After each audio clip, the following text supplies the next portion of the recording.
Bismillahirrahmanirrahim. Assalamualaikum warahmatullahi wabarakatuh. Alhamdulillah Rabbil Alamin.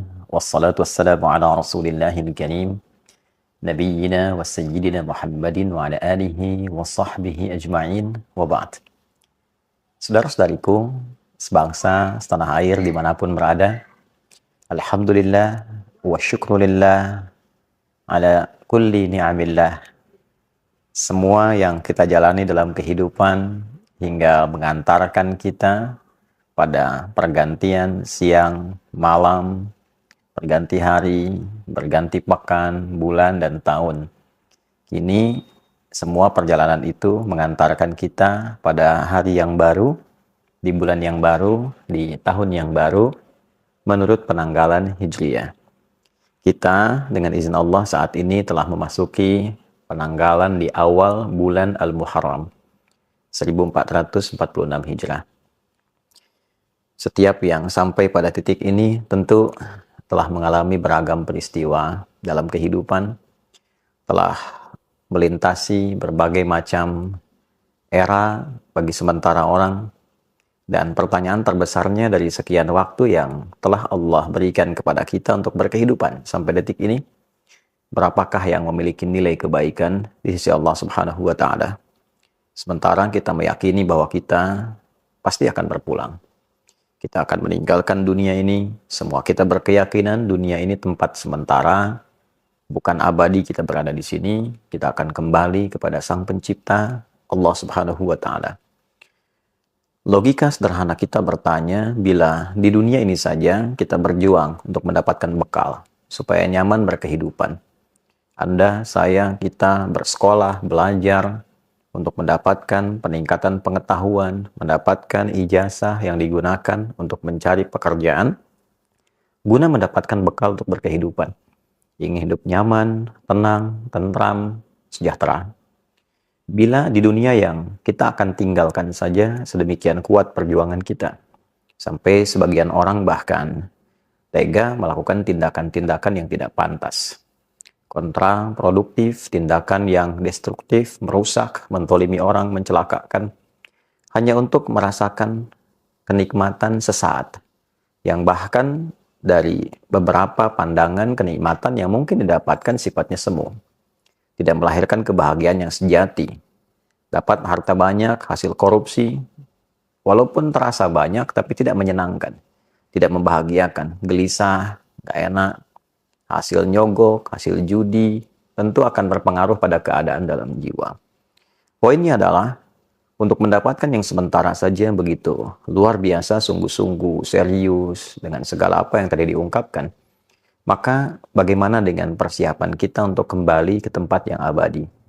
Menghadap kepada Pencipta kita, Allah Subhanahu wa Ta'ala, yang akan mengevaluasi seluruh ragam kegiatan kita dalam membawa misi kehidupan di muka bumi ini. Tentu penting mendapatkan waktu untuk berkontemplasi, untuk merenung, untuk mengevaluasi perjalanan hidup kita. Dalam bahasa keagamaan sering disebut dengan muhasabah, untuk melakukan satu titik kembali mengevaluasi seluruh kegiatan hidup kita, guna mendapatkan satu pencerahan yang membuka jalan hidup baru untuk menata kegiatan-kegiatan yang lebih bermanfaat.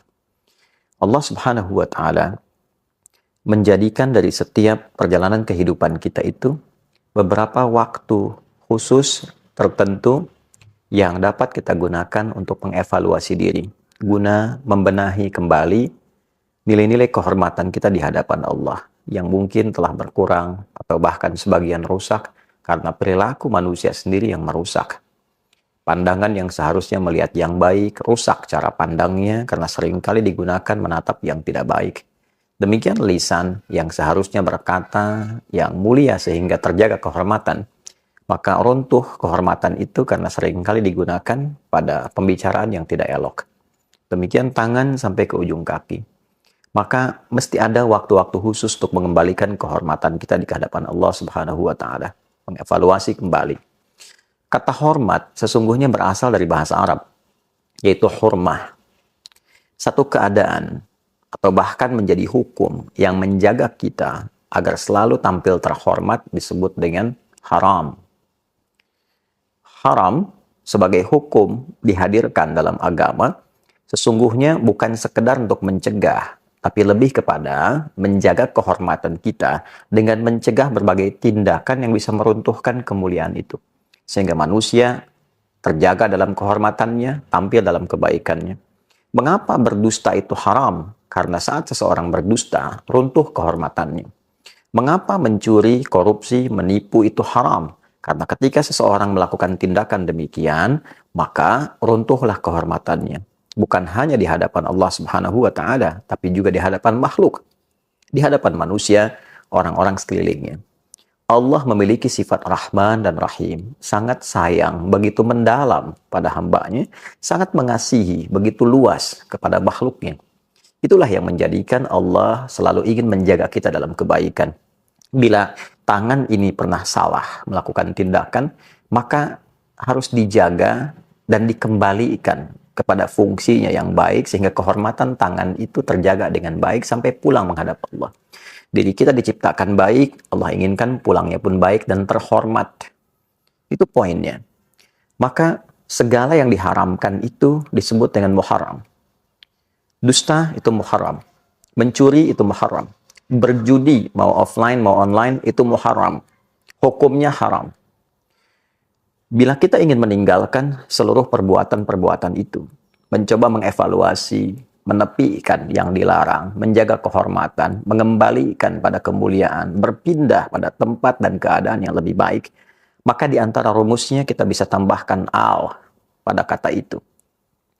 Al-Muharram memberikan kesan kepada kita bukan hanya menjadi bulan pertama, nama bagi bulan pertama dalam penanggalan Hijriyah, tapi juga memberikan sebuah kesan korektif, sebuah pesan evaluasi bahwa mengawali waktu, mengawali bulan, mengawali tahun yang baru itu hendaknya dimulai dengan perenungan mendalam untuk meninggalkan segala sesuatu yang tidak baik yang biasa dilakukan oleh bagian tubuh kita. Ketika kita bisa meninggalkan segala yang terlarang itu dan merubah menjadi lebih baik, mata melihat yang terlarang kita alihkan pada yang baik. Demikian telinga mendengar yang dilarang kita alihkan pada yang baik. Lisan sampai ujung kaki. Dimulai dari Al-Muharram. Sehingga ia berpindah pada kebiasaan baik. Meninggalkan kondisi tidak baik. Menjadi baik, itulah hijrah yang sejati.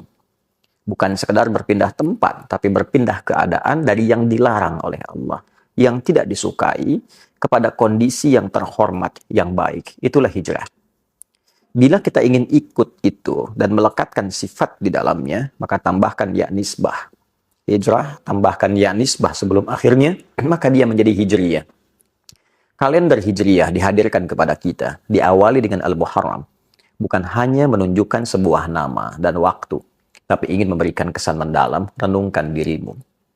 Apa belum cukup waktunya engkau untuk kembali mengoreksi diri, menguatkan imanmu, dan mencari bekal untuk menghadap Allah Subhanahu wa Ta'ala? Alam ya'ni lilladzina amanu an tahsha'a qulubuhum li dzikrillah wa ma nazala minal haqq. Demikian Allah bertanya di dalam satu rangkaian surah Al-Quran yang sangat mendalam. Apakah belum tiba masanya bagimu, duhai yang merasa beriman khususnya kepada Allah, untuk kembali menampilkan kekhusyuan dalam jiwamu demi mendekat kepada Allah Subhanahu wa Ta'ala, menjaga kehormatanmu. Ada 4 bulan terhormat, yang 3 terangkai, yaitu Dzulqa'dah bulan ke-11, Dzulhijjah bulan ke-12, dan Al-Muharram bulan yang pertama dalam kalender Islam, serta 1 terpisah yaitu Rajab pada bulan yang ke-7. Sekarang kita berada di awal tahun. Kita berada di 1 dari 4 bulan mulia itu. Dan disitulah berlaku hukum Quran surah ke-9 ayat ke-36. Inna iddatash syuhuri indallahi 12 syahran fi kitabillah yawma khalaqas samawati wal arda minha arba'atun hurum.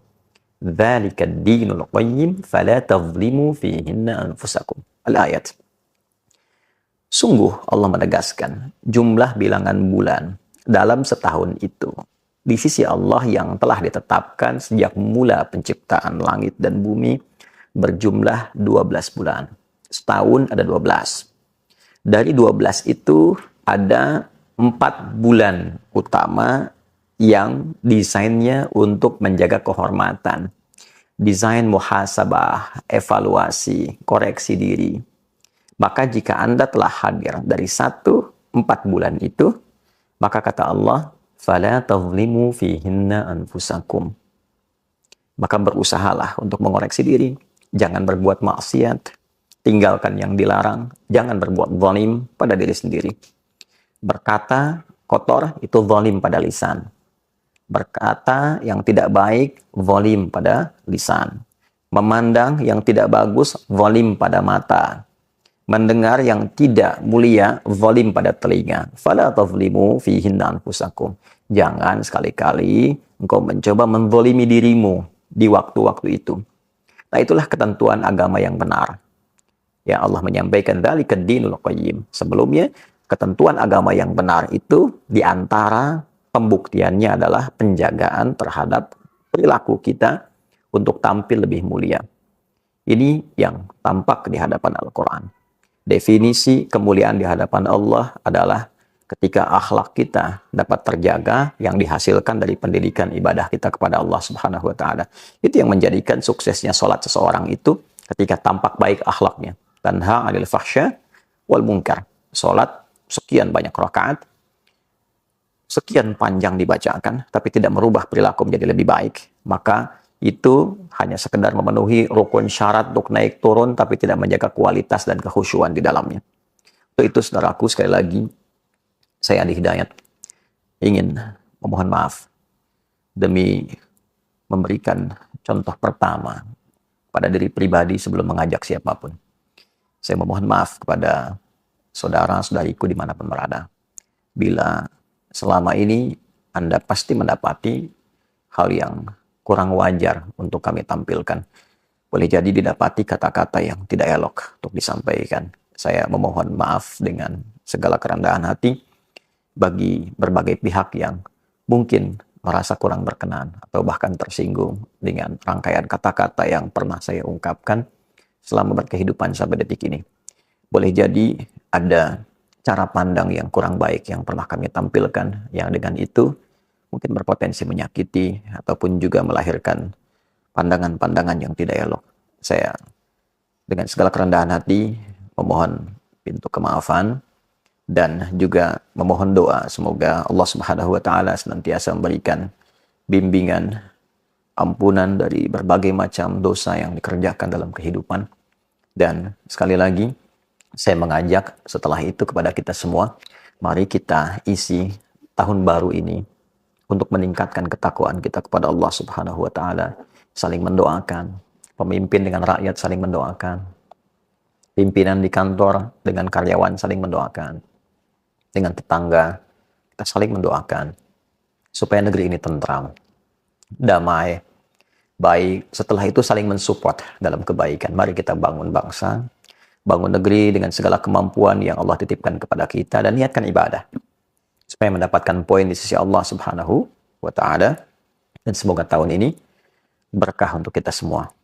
Berkah untuk keluarga, berkah untuk umat Islam khususnya, berkah untuk negeri kita tercinta Indonesia.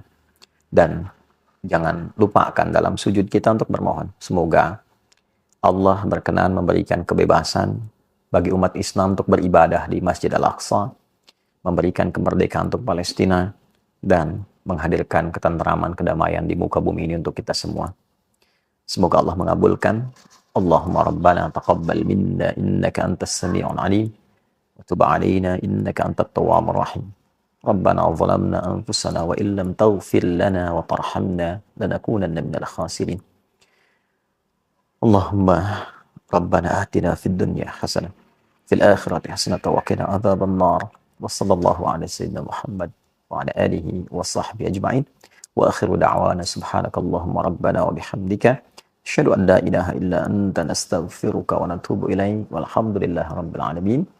Assalamualaikum warahmatullahi wabarakatuh.